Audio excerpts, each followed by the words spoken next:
Abe Lincoln's hat.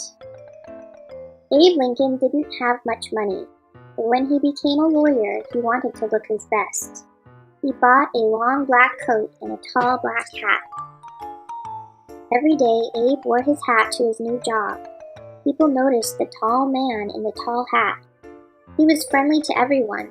When they needed a lawyer, they remembered him. Abe lived in Illinois.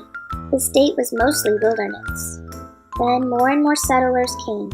They built houses and farms and new towns. Sometimes they didn't get along. They argued over land and animals and money. Lawyers like Abe could help people settle their arguments. They could help people get a fair trial in court.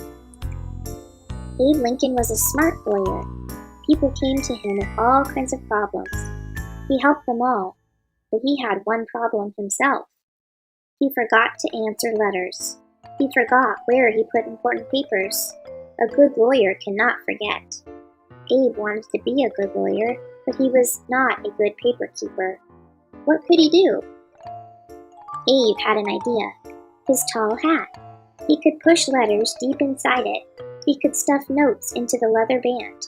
When he took off his hat, the papers would remind him what he had to do. The idea worked, most of the time. One day, some boys played a trick on Abe. They tied a string across the street. They strung it way up high. Everyone in town could walk under it, everyone except Abe. When Abe walked down the street, the string knocked off his hat. Papers flew everywhere. He bent over to pick them up. The boys ran out of hiding. They jumped all over him. Abe laughed. He was not mad at the boys. He liked a good joke. But the trick did stop him from carrying papers in his hat. Once, a lawyer sent Abe a letter. Abe stuck it in his hat. The next day, Abe bought a new hat. He put away his old one. Weeks later, the lawyer wrote again. "Why didn't you answer my letter?" Then Abe remembered. The letter was still in his old hat. Many towns in Illinois had no lawyers and no judges. So every spring and fall, a judge and some lawyers traveled from town to town. Abe went too. He packed his hat with papers, his checkbook, and a handkerchief. At the head of the parade of lawyers rode the judge. No one could miss him. He weighed over 300 pounds. 2 horses pulled his buggy. Abe's horse was skinny and slow. His name was Old Buck. Abe and Old Buck traveled lonely country roads in the snow, in the rain, and in the mud. Traveling made Abe very tired. He dreamed of a soft bed and a good meal. But the lawyers had to stay at poor country inns. The food was bad, the rooms were cold, the beds were crawling with bugs. The lawyers had to share beds. Except the judge, he had his own bed.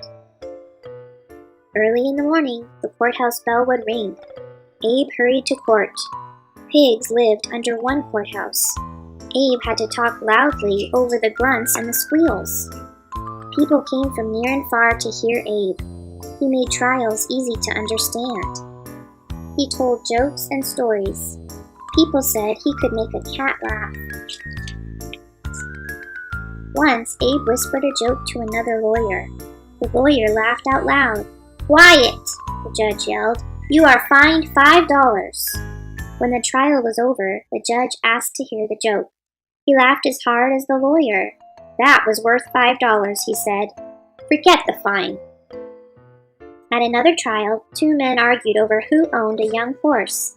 Each said he owned the mother of the colt. Abe led everyone outside. He put the 2 grown horses on one side of the lawn. He held the colt on the other side. Then he set the colt free. It headed straight to his real mother. One day, Abe got a letter. It was from Hannah Armstrong. Years before, Abe had lived with her family. Mrs. Armstrong cooked for Abe. She sewed up the holes in his pants.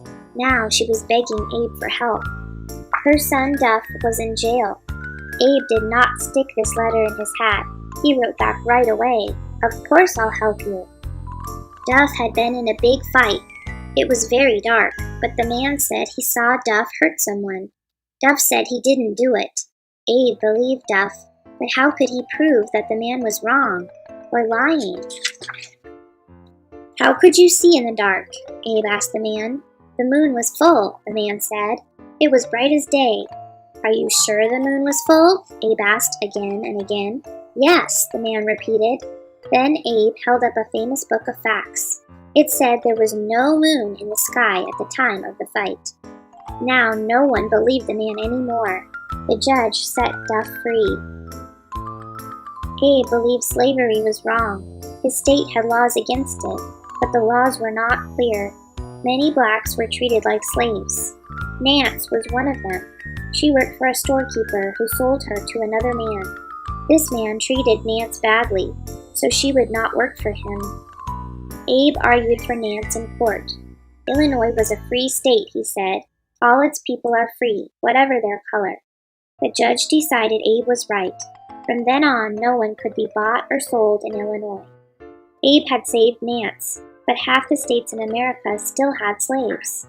In a few years, there would be new states out west. Abe did not want slavery to spread to those states.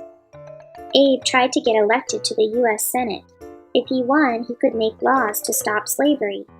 He ran against Stephen Douglas. Douglas argued that each state should decide for itself if it wanted slaves. They gave speeches all over Illinois. Thousands of people heard them. Abe lost the election, but became famous. In 1860, Abe ran for president. Stephen Douglas ran too.